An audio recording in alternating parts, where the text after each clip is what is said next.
Okay.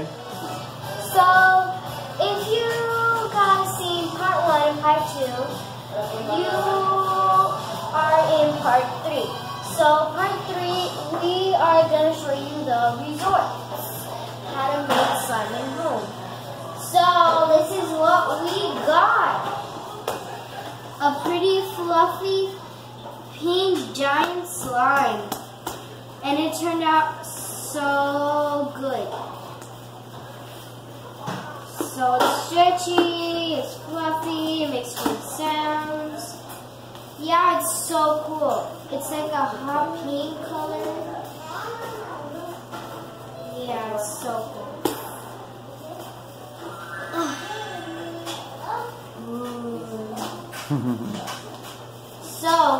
So can you go again and share with your audience what ingredients you use? Can you share again? So make the slime, how I make the slime, I use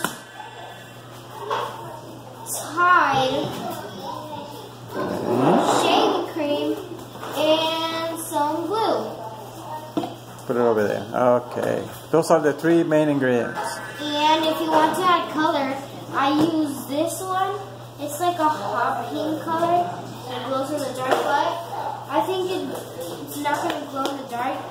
But if you want it to glow in the dark, go to Walmart and you'll find some Elmer's glue that glows in the dark.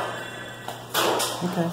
And this is a simple homemade slime. It's simple. You can buy all of this in Dollar. The mini Tide, the shaving cream, and the school glue just for 2 cats. So, I hope your slime has been like this, and this is it. Mikaela, bye.